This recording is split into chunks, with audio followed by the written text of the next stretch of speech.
Hey guys, hello everyone. और आज हम लोग स्टार्ट करने वाले हैं chapter body fluids and circulation. सबसे पहले तो बॉडी फ्लूइड्स यानी कि क्या, फ्लूइड्स यानी कि क्या। As you all know, fluids यानी कि ऐसी समथिंग चीज जो लिक्विड एंड गैस के फॉर्म में होती है। ठीक है, लिक्विड एंड गैस के फॉर्म में जो चीजें होती है उनको हम लोग फ्लूइड्स बोलते हैं। जनरली हमारे दिमाग में ऐसा मिसकंसेप्शन होता है कि लिक्विड वाली जो चीजें होती है वही फ्लूइड्स होती है, but it's not like that. ठीक है, liquid as well as gaseous components जिस चीज के अंदर इन्वॉल्व होते हैं उस चीज को हम लोग बोलते हैं फ्लूइड्स। ठीक है, तो बॉडी फ्लूइड्स यानी कि ऐसे फ्लूइड्स, वैसे तो फ्लूइड्स बहुत सारे होते हैं नेचर के अंदर, गैसियस एंड लिक्विड दोनों फॉर्म में जो चीजें होती है उन्हें फ्लूइड्स बोला जाता है। तो वैसे तो बहुत सारे फ्लूइड्स होते हैं, बट जो फ्लूइड्स हमारी बॉडी के अंदर प्रेजेंट होते हैं उन फ्लूइड्स को बोला जाता है बॉडी फ्लूइड्स। ठीक है, ऐसे बॉडी फ्लूइड्स एग्जांपल मैं बोलती हूँ ब्लड। ठीक है, ब्लड जो है ये एक तरह का बॉडी फ्लूइड होता है, ऐसा फ्लूइड जो हमारी बॉडी के अंदर प्रेजेंट हो। ठीक है, और एक लिम्फ भी हमारे अंदर का बॉडी फ्लूइड ही है। ठीक है, लिम्फ को ही हम लोग टिश्यू फ्लूइड भी बोलते हैं। ठीक है, वैसे तो टिश्यू फ्लूइड एंड लिम्फ में एक डिफरेंस होता है, that we will carry on in the upcoming topics, but तब तक के लिए समझ लो that lymph means tissue fluid होता है। ठीक है, लिम्फ यानी कि टिश्यू फ्लूइड होता है। तो मैंने बॉडी फ्लूइड्स के एग्जाम्पल्स बोले कि बॉडी फ्लूइड्स क्या होते हैं, ऐसे फ्लूइड्स जो हमारी बॉडी के अंदर प्रेजेंट हो और जिनका कुछ मैकेनिज्म हो हमारी बॉडी के अंदर। इसके एग्जाम्पल हो गए ब्लड एंड लिम्फ। ठीक है, अब सर्कुलेशन यानी कि क्या, सर्कुलेशन यानी कि हम बोलते हैं चीज़ों को सर्कुलेट करना, चीज़ों को फैलाना, डिस्ट्रीब्यूट करना, it is refer to as circulation. तो बॉडी फ्लूइड्स कहीं ना कहीं सर्कुलेशन से एसोसिएटेड है, यानी कि बॉडी फ्लूइड्स ही सर्कुलेशन में मदद करते हैं। जैसे अगर मुझे कहीं जाना हो तो आई विल प्रेफर व्हीकल, वैसे ही हमारे बॉडी के अंदर अगर सब्सटेंसेस को ट्रांसफर करना हो एक जगह से दूसरी प्लेस पर तो उन्हें भी क्या रिक्वायरमेंट होते हैं, उन्हें बॉडी फ्लूइड्स की रिक्वायरमेंट होती है। ठीक है, अपने आप चीज़ें ऑक्सीजन हो गए, जैसे कि कार्बन डाइऑक्साइड गैस हो गया, उसके बाद न्यूट्रिएंट्स हो गए, मिनरल्स हो गए, ये सारी चीज़ें अपने आप बॉडी के अंदर ट्रांसफर नहीं कर सकती। इन्हें ट्रांसफर करने के लिए कोई ना कोई एक ऐसा जरिया, एक कोई ना कोई मैकेनिज्म चाहिए होता है, और वही मैकेनिज्म को इंश्योर करता है बॉडी फ्लूइड्स। ठीक है, ये क्या करते हैं, ये चीज़ों को ट्रांसपोर्ट करने का काम करते हैं, चीज़ों को सर्क्यूलेट करने का काम करते हैं। तो ये तो हो गई चैप्टर की हेडिंग, बेसिकली इसका मीनिंग हमें पता होना चाहिए। अब इस चैप्टर में पहली जो लाइन एनसीईआरटी में लिखी है वो ये है कि हमारी बॉडी के हर एक सेल को, जैसे कि we are living organisms right, तो हमारे जो फंडामेंटल बेसिक चीज़ होती है जिससे हम लोग बनते हैं दैट इज सेल। तो सेल को हर एक चीज़ हमें प्रोवाइड करनी है जो सेल को चाहिए, और उससे हर एक चीज़ हमें एक्सक्रीट आउट करनी है जो सेल के लिए टॉक्सिक है, जो उसे नहीं चाहिए। ठीक है, तो बेसिकली एनसीईआरटी में वही लिखा है। सपोज हम like take example of human. ठीक है, हमारी बॉडी किससे बनती है, हमारी बॉडी सेल्स से बनती है। तो मान लो ये सेल्स है। ठीक है, तो हमारी बॉडी के अंदर एक ऐसा मैकेनिज्म होना चाहिए। अब हमारी बॉडी मिलियंस ऑफ सेल्स से बनी है। ठीक है, मिलियंस मीन्स 10 की पावर 6। ठीक है, तो इतने सेल्स से हमारी बॉडी बनी है। तो हर एक सेल तक ऑक्सीजन जो मैं अभी ब्रीद इन कर रही हूँ, तो हर एक सेल तक ये ऑक्सीजन जो मैंने अभी ब्रीद किया ये जाना चाहिए, और हर एक सेल से जो कार्बन डाइऑक्साइड है वो वापस आना चाहिए। तो इसके लिए एक पर्टिकुलर मैकेनिज्म हमें इसेंशियल होता है, एक मैकेनिज्म चाहिए होता है। वही मैकेनिज्म बॉडी फ्लूइड्स करते हैं, जैसे कि हर एक सेल तक यूजफुल चीज़ों को भेजना, यूजफुल सब्सटेंसेस को भेजना, जैसे कि ऑक्सीजन हो गया, ठीक है, न्यूट्रिएंट्स हो गए, ये बॉडी के हर एक सेल तक जाने चाहिए। और हर एक सेल से जो टॉक्सिक चीजें हैं वो बाहर निकलनी चाहिए, जैसे कि CO2 हो गया, CO2 गैस, ये टॉक्सिक चीज है। ठीक है, ये स्टोर नहीं कर सकते हम बॉडी के अंदर लॉन्ग टाइम के लिए। ठीक है, तो ये सेल से, हर एक सेल से बाहर जानी चाहिए। तो ईच एंड एवरी सेल तक यूजफुल सब्सटेंसेस पहुंचाने के लिए और हर एक सेल से हार्मफुल सब्सटेंसेस को रिमूव आउट करने के लिए हमें मैकेनिज्म की जरूरत होती है, कुछ एफिशिएंट मैकेनिज्म्स की जरूरत होती है। इन दो चीजों के लिए हमें किसकी जरूरत होती है, एफिशिएंट मैकेनिज्म्स की जरूरत होती है। यही एफिशिएंट मैकेनिज्म्स के लिए अलग अलग ऑर्गेनिजम्स अलग अलग चीजें प्रेफर करते हैं। जैसे अगर हम देखें स्पॉन्जेस, ठीक है, किंगडम एनिमेलिया अगर देखोगे तो उसके अंदर स्पॉन्जेस ये सबसे प्रिमिटिव ऑर्गेनिजम्स होंगे, सबसे पहले आए वाले एनिमल्स के मेंबर ये स्पॉन्जेस होते हैं। ठीक है, इनको ही हम लोग पॉरीफेरेंस भी बोलते हैं, इनके मेंबर्स को ही हम लोग पॉरीफेरेंस भी बोलते हैं।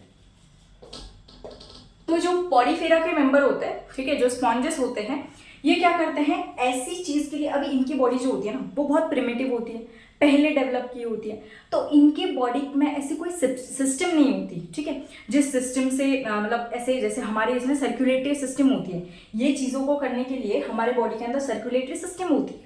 स्पॉन्जेस के अंदर वैसा नहीं होता। स्पॉन्जेस के अंदर क्या होता है, सिंपली उसके अराउंड जो वाटर होता है वो वाटर ही अंदर आ जाता है और उसमें से यूजफुल सब्सटेंसेस को निकाल देता है। सिमिलरली अगर हम देखें सिलेंट्रेट, मैं डायग्राम के थ्रू एक्सप्लेन करती हूँ ताकि वो और अच्छे से समझे, ठीक है। उसके बाद आता है हमारे टीनोफोर्स, ठीक है। ये सब जो होते हैं, इनके जो जितने भी मेंबर्स होते हैं स्पॉन्जेस, सिलेंट्रेट्स एंड टीनोफोर्स के, ये क्या करते हैं, सपोज मैं स्पॉन्जेस की अगर डायग्राम निकालूं तो स्पॉन्ज कुछ हमारा ऐसा दिखता है, ठीक है। यहाँ पे ऐसी ओपनिंग्स होती है, स्पॉन्जेस यानी कि उसकी बॉडी स्पंज की तरह होती है, उसके इस पे ओपनिंग होती है। ये ओपनिंग को हम लोग बोलते हैं ऑस्टिया, ये ओपनिंग को हम लोग बोलते हैं ऑस्टिया, ठीक है। और इसके अंदर एक कैविटी होती है। और ऑफ कोर्स ये जो है, ये तीनों कैसे होते हैं, एक्वाटिक होते हैं। ये हम लोग एनिमल किंगडम में देखेंगे डिटेल में, ठीक है। ये तीनों कैसे होते हैं, एक्वाटिक होते हैं, यानी कि इसके अराउंड पानी होगा, ठीक है। एक्वाटिक है यानी कि वो पानी वाले एनवायरमेंट में रहते हैं। तो अगर ये मैंने एक स्पॉन्ज का डायग्राम निकाला है और ये अगर एक्वाटिक है, इसका मतलब बेसिक सी चीज है कि इसके अराउंड क्या होगा, पानी होगा, ठीक है। तो इसके अराउंड हमारे पास वाटर है। तो फिर ये क्या करेंगे, सिंपली ये वाटर को ही ऑस्टिया के थ्रू अंदर ले लेंगे और ऑक्सीजन, ये पानी में जो ऑक्सीजन है वो अल्टीमेटली उनके बॉडी के अंदर आ जाएगा, सिंपल। और इनके बॉडी के अंदर जो CO2 होगा, ये पानी को ही क्या कर लेंगे, बाहर यहाँ पे ऑस्क्यूलम होता है, ठीक है, एग्जिट के लिए। तो ये क्या करेंगे, ये पानी के थ्रू ही CO2 को बाहर फेंक देंगे, यानी कि इन्हें कोई बॉडी फ्लूइड की जरूरत नहीं लगी, ठीक है। सेम सिलेंट्रेट में होता है, हाइड्रा के अंदर एग्जाम्पल सिलेंट्रेट, हाइड्रा जो है वो सिलेंट्रेट का एग्जाम्पल है। और टीनोफोर्स सेम इनमें भी होता है, ठीक है। मतलब ये क्या करते हैं, अपने अराउंड जो पानी होता है उसके अंदर डिजॉल्व ऑक्सीजन, वाटर के अंदर जो ऑक्सीजन होता है वो डिजॉल्व फॉर्म में होता है। तो ये क्या करते हैं, सिंपली पानी को अपने बॉडी के अंदर लेते हैं ऑस्टिया के थ्रू। ऑस्टिया यानी कि छोटे छोटे ओपनिंग्स होते हैं, पोर्स होते हैं। तो इसके थ्रू पानी अंदर आ गया, पानी अंदर आ गया मतलब ऑक्सीजन भी अंदर आ गया, ठीक है। और जो CO2 इनके बॉडी के अंदर था, ये ऑस्क्यूलम के थ्रू बाहर निकल गया। कैसे निकल गया, अगेन पानी के थ्रू। मतलब ये क्या करते हैं, वाटर को अंदर लेते हैं और वाटर को ही बाहर छोड़ते हैं। मतलब वाटर को अंदर लेते समय ऑक्सीजन अंदर आ रहा है और वाटर को बाहर छोड़ते टाइम जो कार्बन डाइऑक्साइड है वो बाहर निकल जा रही है। ऐसा मैकेनिज्म चलता है स्पॉन्जेस, सिलेंट्रेट और टीनोफोरा के मेंबर्स के अंदर, ठीक है। ह्यूमंस के अंदर ये काम कौन करता है, हमारा प्यारा ब्लड। ह्यूमंस के अंदर ये काम हमारा ब्लड करता है। ब्लड क्या करता है, ऑक्सीजन को हमारे हर एक सेल तक पहुंचाने का काम करता है और CO2 को हर एक सेल से बाहर रिमूव करवाने का काम करता है। ब्लड के अंदर भी कौन करता है पता है, हीमोग्लोबिन। ब्लड के अंदर RBC होते हैं, RBC के अंदर हीमोग्लोबिन होता है। हीमोग्लोबिन हम और डिटेल में देखेंगे, ये तो जस्ट एक इंट्रोडक्शन है जो कि NCERT के फर्स्ट पैराग्राफ में दे रखा है। ये चीज़ हमें करवानी होती है, ठीक है। मतलब सिंपली यूजफुल सब्सटेंसेस हर एक सेल तक पहुंचाने हैं और सेल के अंदर के जो टॉक्सिक सब्सटेंसेस है वो हर एक सेल से वापस लाने हैं। उसके लिए एफिशिएंट मैकेनिज्म्स चाहिए। तो अलग अलग एनिमेलिया के मेंबर ने अलग अलग मैकेनिज्म डेवलप किए हैं। स्पॉन्जेस, सिलेंट्रेट एंड टीनोफोरा का ऐसा मैकेनिज्म होता है कि वो वाटर को ही सर्कुलेट करके चीज़ों को ट्रांसफर करते हैं। एंड जो ये तो हो गए प्रिमिटिव ऑर्गेनिज्म, और हमारे जैसे ऑर्गेनिजम्स होते हैं ह्यूमंस जैसे, ये तो हो गए प्रिमिटिव ऑर्गेनिजम्स, ठीक है। ह्यूमंस की अगर हम बात करें या फिर मैमल्स की बात करें, क्योंकि ह्यूमंस मैमल्स के अंदर आते हैं, तो ह्यूमंस के अंदर क्या होता है, एक स्पेशल बॉडी फ्लूइड होता है जिसका नाम है ब्लड। ये ट्रांसपोर्ट करने के लिए काम होता है, ठीक है। ह्यूमन के अंदर लिम्फ भी होता है, ठीक है। लिम्फ क्या करता है, लिम्फ का जनरली काम होता है हॉर्मोन्स को ट्रांसफर करना। हॉर्मोन्स भी तो यूजफुल सब्सटेंसेस, मैंने क्या बोला, बस ऑक्सीजन नहीं, यूजफुल सब्सटेंसेस का ट्रांसफर होना चाहिए हर एक सेल तक। तो उसके अंदर हमारे हॉर्मोन्स भी तो आए, ठीक है। हॉर्मोन्स भी तो यूजफुल सब्सटेंसेस है। तो लिम्फ का काम क्या होता है, जनरली हार्मोन को ट्रांसफर करना, ठीक है। तो ये हो गया NCERT का फर्स्ट पैराग्राफ का एक्सप्लेनेशन। अगर मैं इसको सम अप करूं तो इसका मीनिंग यही है कि हमारी बॉडी के अंदर मैकेनिज्म होनी चाहिए, हमारे ही नहीं हर एक लिविंग ऑर्गेनिज्म के बॉडी के अंदर मैकेनिज्म होना चाहिए जिस मैकेनिज्म से वो यूजफुल सब्सटेंसेस को अंदर ले सके, हार्मफुल सब्सटेंसेस को बाहर छोड़ सके, और हर एक सेल, बॉडी का हर एक सेल, ठीक है। तो ऐसे एफिशिएंट मैकेनिज्म अलग अलग ऑर्गेनिजम्स ने डेवलप किए हैं। जैसे कि एक्वाटिक ऑर्गेनिजम्स का मैंने बताया, वो वाटर के थ्रू ही चीज़ों को अंदर लेंगे और वाटर की हेल्प से ही वो चीज़ों को बाहर फेंक देंगे, ठीक है। हमारे इसमें क्या हो रहा है, हमारे इसमें हम फ्लूइड्स यूज कर रहे हैं, बॉडी फ्लूइड्स जैसे कि ब्लड और लिम्फ। इसके थ्रू हम इसेंशियल सब्सटेंसेस को सेल तक पहुंचा रहे हैं और harmful substances of the cell को सेल से रिमूव करवा रहे हैं, ठीक है। तो ये चीज़ें हमने यहाँ पर देखी। तो ये हो गया इंट्रोडक्टरी पैराग्राफ। नाउ अभी हम लोग डिकोड करेंगे each and every line of the NCERT जो एनसीईआरटी ने दे रखी है, ठीक है, डिकोडिंग लाइन्स, ठीक है, कैसे करनी है I will tell you. Firstly let's read out it. You have learned that all living cells have to be provided with nutrients, oxygen and other essential substances. सारे living organisms तक essential substances, oxygen और nutrients को transfer करना है। Nutrients के examples अगर मैं बोलूँ तो अमीनो एसिड्स, शुगर्स, ये क्या होता है, ये न्यूट्रिएंट्स होते हैं। तो हर एक सेल तक हमें न्यूट्रिएंट्स, ऑक्सीजन और other essential substances, other essential substances का एग्जांपल हमारे पास है हार्मोन, ठीक है, हार्मोन भी एक इसेंशियल सब्सटेंस है। तो ऐसे इसेंशियल सब्सटेंसेस को हमें सेल तक पहुंचाना है। And also the waste or harmful substances produced have to be continuously removed for healthy functioning of tissues, ठीक है। So I hope it is clear. क्या बोला उन्होंने, वेस्ट या फिर हार्मफुल सब्सटेंसेस रिमूव होनी चाहिए। वेस्ट जैसे कि यूरिया, ठीक है, हमारी बॉडी के अंदर हम यूरिया ज़्यादा समय तक स्टोर नहीं कर सकते, हमें उसे एक्सक्रीट आउट करना पड़ेगा, ठीक है। तो उसे एक्सक्रीट आउट करने के लिए हमें क्या लगेगा, ऑफकोर्स एफिशिएंट मैकेनिज्म, राइट। तो जैसे कि हार्मफुल सब्सटेंसेस के अंदर और आ गया कार्बन डाइऑक्साइड, ठीक है, कार्बन डाइऑक्साइड, यूरिया, ये हमें क्या करना पड़ेगा, रिमूव करना पड़ेगा continuously. For what, for healthy functioning of tissues, ठीक है। नेक्स्ट हमें दे रखा है इट इज देयरफॉर एसेंशियल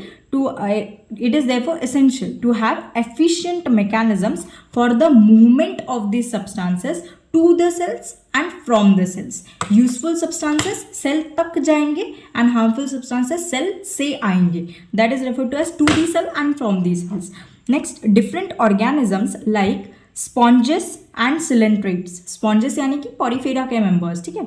तो sponges and coelenterates circulate water from their surrounding into their body cavities to facilitate the cells to exchange these substances. ये मैंने diagram के थ्रू एक्सप्लेन किया था कि कैसे वाटर को सर्कुलेट करके ये इसेंशियल सब्सटेंसेस को अंदर लेते हैं एंड हार्मफुल सब्सटेंसेस को वाटर की मदद से ही बाहर छोड़ते हैं। ये चीज़ मैंने एक्सप्लेन कर दी है, ठीक है। नेक्स्ट हमें दे रखा है मोर कॉम्प्लेक्स, ये तो सिंपल ऑर्गेनिजम्स का हो गया। मोर कॉम्प्लेक्स ऑर्गेनिजम्स जैसे कि हम, ठीक है, use special fluids within their bodies to transport such material. Special fluid जैसे कि ब्लड और लिम्फ, ठीक है। So blood is the most commonly used body fluid by most of the higher organisms, ठीक है। सबसे पहले ब्लड का जो सर्कुलेशन हमें देखने को मिला वो कहाँ देखने को मिला, एनेलिड्स के मेंबर में, एनेलिडा, ठीक है, जिसके अंदर तुम्हारा अर्थवर्म आता है, उसके मेंबर में सबसे पहले ये सर्कुलेशन देखने को मिला। उसके बाद उससे लेके तो बाकी के सारे higher organisms, majority of higher organisms के अंदर ब्लड ही ये काम करता है, ऐसा इन्होंने लिखा है, ठीक है। Blood is most commonly used body fluid by most of the higher organisms, including humans, for this purpose, ठीक है। Next, another body fluid जैसे कि lymph, जिसको हम टिश्यू फ्लूइड भी बोल रहे थे, also helps in transport of certain substances. Certain substances के जगह तुम लिख सकते हो हॉर्मोन्स, ठीक है, क्योंकि वो उसका मेन फंक्शन होता है।